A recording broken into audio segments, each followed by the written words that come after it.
Jai Shri Mataji. Good morning, brothers and sisters. Let's bow down to Shri Mataji, raise our Mother Kundalini and put Bandhan.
Shri Ganesh Mantra.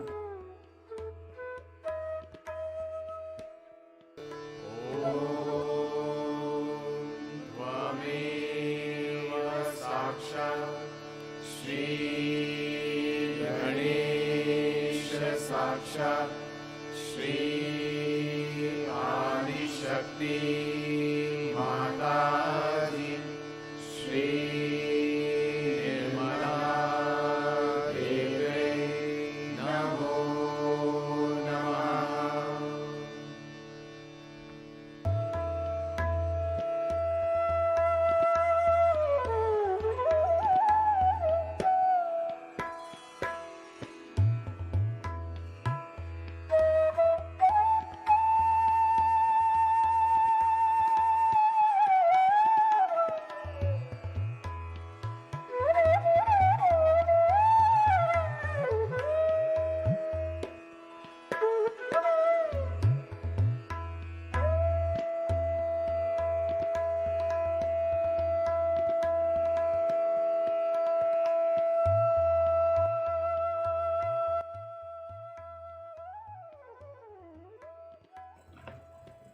Let us listen to Shri Mataji's speech, which is continuation of yesterday's speech.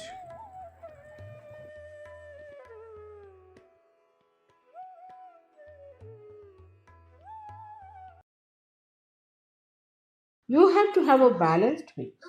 That's what Sri Krishna has described the Sthita Prajna. One who is balanced, who doesn't laugh like an idiot, who laughs but not like an idiot, nor is a serious like another kind of an idiot. So both the things are not at all expression of your inner being. Such a person is, as I told you today, is not frivolous, but not serious either, but full of joy within himself. He doesn't want you to be unhappy. Never would like that you should be unhappy people. But human beings, if they want to be unhappy, what can anybody help? Because they have got the free will to be unhappy. They have got a free will to cut their nose. They have a free will to cut their ears. They have free will to commit suicide. They have this free will, so-called. Now the greatest free will comes from Vishuddhicha, as I told.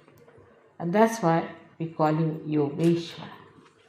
He is the Ishvara of yoga. The establishment of yoga is possible when you surrender yourself to Sri Krishna.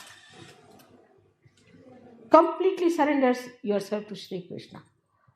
Your yoga will be established. Means what? Means all your balances will be established. You go into complete balance. And that balance is complete because Vishnu, who is the incarnation for sustaining the dharma, who is responsible for giving you the balance, becomes complete in the form of Sri Krishna. That's why he said that you leave all the dharmas. Sarva dharmanam parityajya mamekam sharanam vraja. That's why I surrender all of them to you. So all the dharmas, if you put it at the lotus feet of Sri Krishna, means if you follow his ideals, then all your dharmas are balanced. But after realization, you go beyond dharma. Whenever you go wrong in dharma, dharmachyuta as they call it, when you go wrong in dharma, that's the time you have to surrender yourself to Sri Krishna so that he establishes your dharma. There are so many dharmas. There is the pati dharma, husband's dharma, patni dharma, wife's dharma, father's dharma, mother's dharma, son's dharmas, then rashtra dharma means the nation's dharma. Then you have all kinds of dharmas also, we can say, where one has to bow to the higher things of life. But then he says, Sarva dharmanam parityaj. Forget all the dharmas. Mamekam sharanam vraja. Just surrender your dharmas, all of them, to me. that is at Vishuddhi. At Vishuddhi Chakra, you surrender all your other dharmas. It means that it all gets sublimated. It all gets complete. The wholesomeness is achieved because he is collective being. He is the Virat.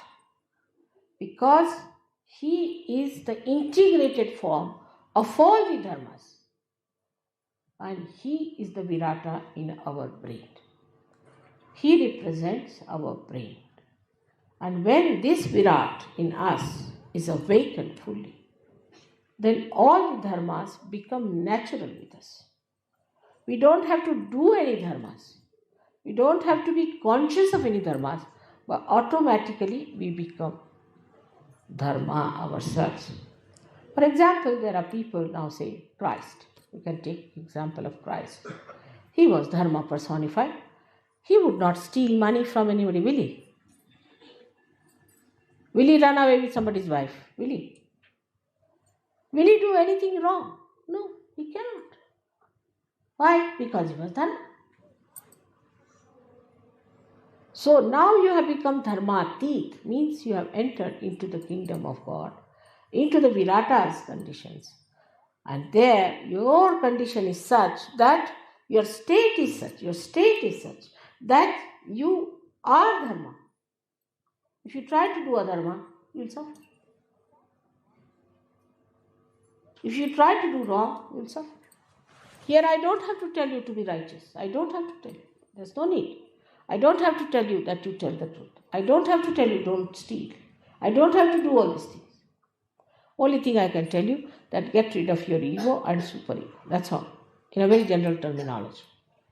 But you will follow Christ automatically. You will follow Krishna automatically. Sahaj. Because now you have gone beyond dharma. You have crossed the limits of dharma where you had to follow a dharma. Now you have become the dharma. Where you will stand, wherever you will be, dharma will stand with you. People will look at you and say, here is the dharma standing. He is the dharma to be worshipped. Not because of anything, but because your state is that of dharma. You have gone beyond. Supposing this is a loudspeaker I am using today to talk to you. But supposing this loudspeaker becomes part and parcel of me, I don't have to use this. I go beyond it. In the same way, you are using the dharma first of all to establish yourself.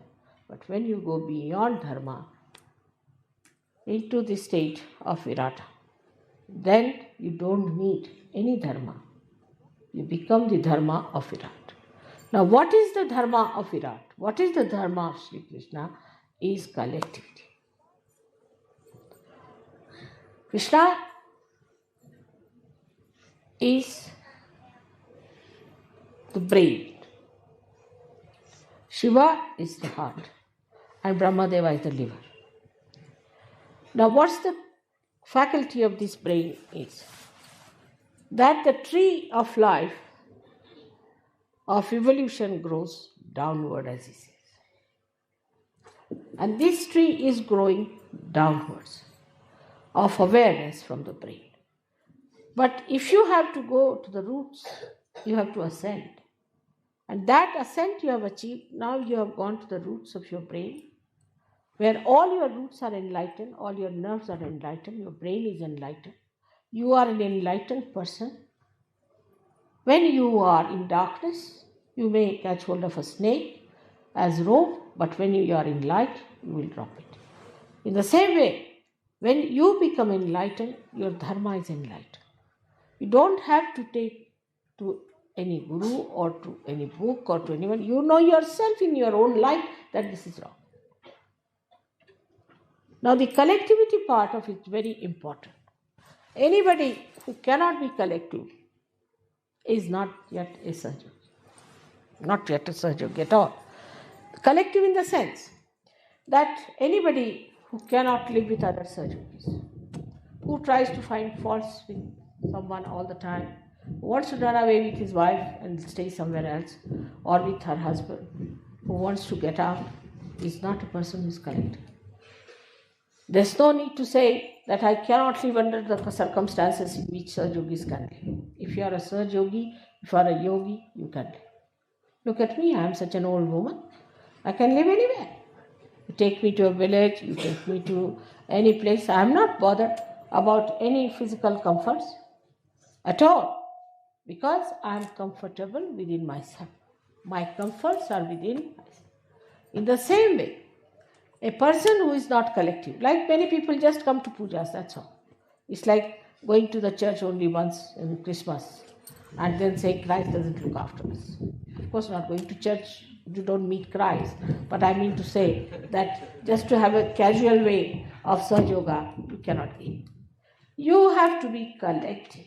And collective means that at every collective program, you should be there. You should always meet collectively, meditate collectively, live collectively, and try to find ways and methods of being collective. There are so many evil forces which are all the time trying to attack collectivity. First, they will attack the leaders. That's the first thing. Any leader tells somebody, you shouldn't do like this. Immediately, that person will start spreading stories against that leader. Is very bad, he's like this, he's very harsh, he didn't garland me, he didn't give me this, that. How can you garland a booth? Can you? Then if that doesn't work out, then they have their sly methods of going around and talking something here and there in the ears to create some sort of a politics. All such people will be thrown out of Saj Yoga, as there is a centrifugal and a centripetal force, both acting equal and opposite. Anybody who goes against collectivity, who sticks to their boots, sticks to their negativity, will have to get out of Saj Yoga. And that is to be remembered, that to be collective is to be joyous, is to be progressive, to be going further. It was all right when people were meditating in the Himalayas. It was all right at that time. They were all alone, meditating all alone to achieve something for the collective. But they also did not get their realization. When you have got your realization, remember this. Now you have entered into the kingdom of God, into the kingdom of Virat, where you are a part and parcel of a collective being. You are not alone. You cannot be single out. You cannot separate yourself. Now you are awakened in the body of Virata, and you cannot get out of it. If you try to get out of it, you cannot be nourished. Supposing I take out part of my body, will it be nourished by this body? It won't. In the same way, you have now become part and parcel of that collectivity. And that collectivity, that Virat, is going to look after you, going to nourish you, going to do everything that is necessary for your spiritual, physical, mental, emotional, even financial development.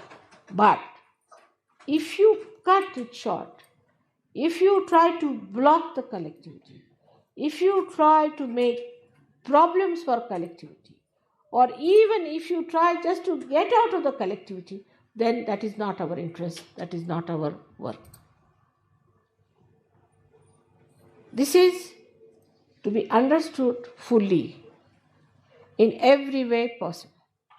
And this, when is understood in a proper way, you should know that collectivity is not only your advancement, it's not only your development, it's not only your achievements, it's the achievement of the whole humanity. The purpose of your creation is fulfilled by that. Those people who live in the ashram are better off always than the people who live alone. Always. They will always have better results than the people who live alone.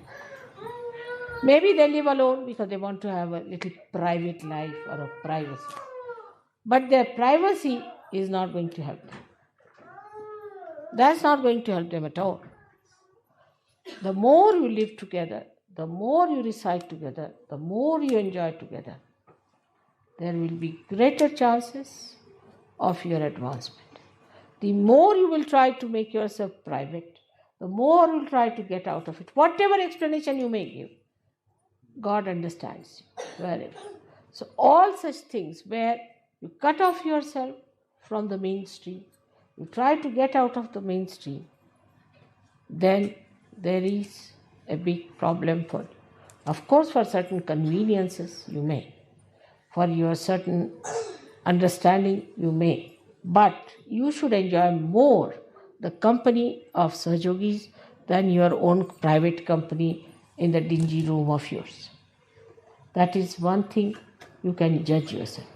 Do you enjoy the company of Sahajogis, or you enjoy the company of 3-4 of your family people together in a circus? Judgment is your own. Not difficult. Nothing is difficult in Sahajogi. It is the simplest thing to be a Sahajogi, and even more simple to be collective. To be uncollective, you have to do something. Like I said, that it is very easy not to drink. I mean drink some wines and things. Because if you don't want to drink, you are sitting at home, it's all right, don't have to do anything. But suppose you have to drink, then you have to go to a pub, or you have to go somebody, open the bottle, get a particular type of a glass, pour it down, this, that. In India, for example, where there is prohibition, you are sitting with a fright.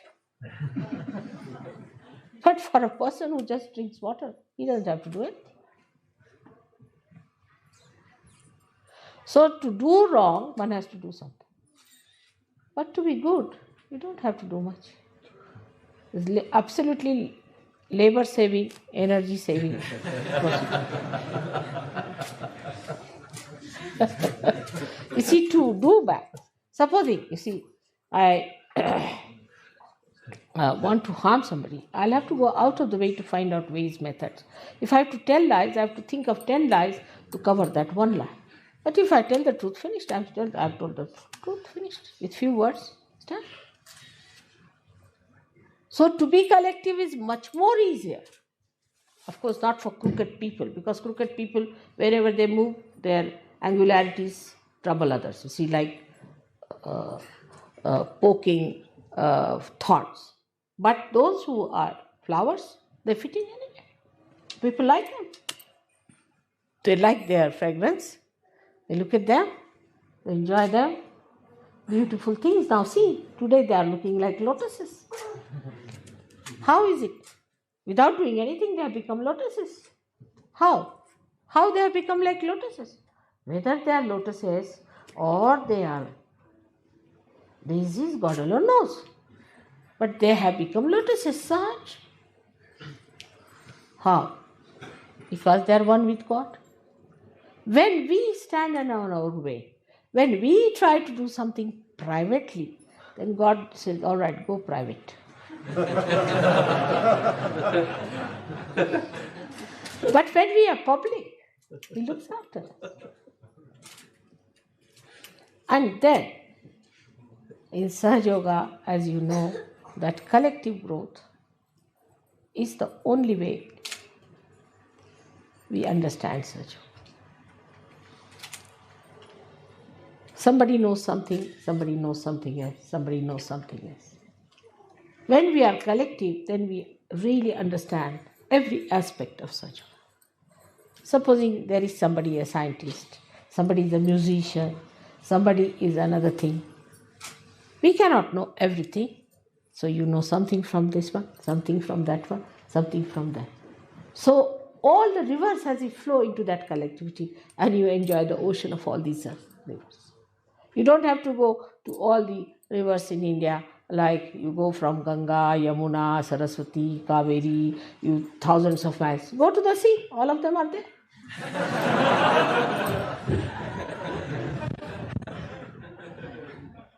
Like that, you have to enjoy the sea where everything meets. All kinds of beautiful things are there. and you enjoy that. I hope this puja, which is a very remarkable puja. Firstly, so many things are such. Firstly, they told me the telephone number of this place is 321632.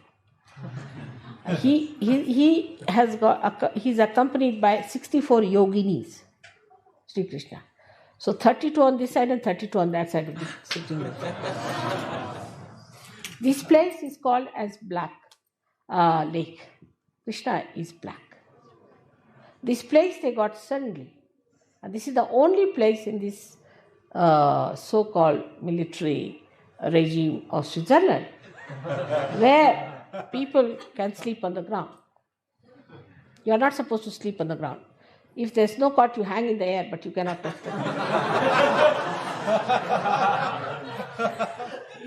That kind of stupid military business is here. There to find such a sensible, practical, such a cheap place for you is God sent. We are here surrounded by beautiful things with the cows, so many cows at the time when it is Krishna's birthday. So many cows, so fond of cows. And the cows, when their bells move, in the morning I heard, in the evening, so beautiful. And when they were moving home in the evening, how as they call Goraj, is the dust of their feet was filling the sky. It's just Gokul here, I felt. Today also there's one thing more one has to say. That is the 16th Sri Krishna Puja. So in so many ways, this is a very great puja which you are attending, for which people have to take thousands and thousands of janmas, do so many punyas, which you have got so sahaj, because there must be something about you people also. May God bless you.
साक्षात् श्री महालक्ष्मी महासरस्वती महाकाली त्रिगुणात्मिका कुंडलिनी साक्षात् श्री आदिशक्ति माताजी श्री निर्मला देव्यै नमो नमः। ॐ त्वमेव साक्षात् श्री कल्की साक्षात् श्री आदिशक्ति माताजी श्री निर्मला देव्यै नमो नमः। ॐ त्वमेव साक्षात् श्री कल्की साक्षात् श्री सहस्रार स्वामिनी मोक्षप्रदायिनी माताजी श्री निर्मला देव्यै नमो नमः।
Thank you, Shumataji, for this beautiful morning meditation. Jai Shri Mata. Let's bow down to Shri Mataji, raise our Mother Kundalini and put Bandhan.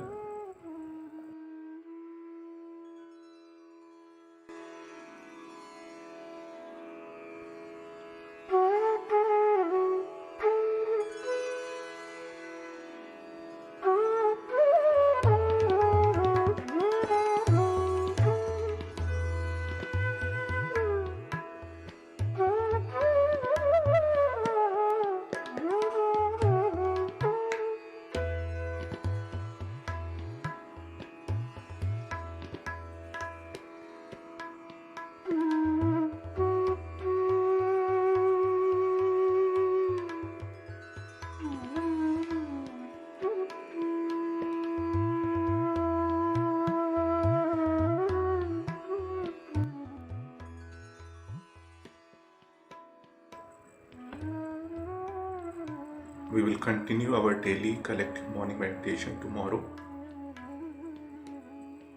Jai Shri Mata Di.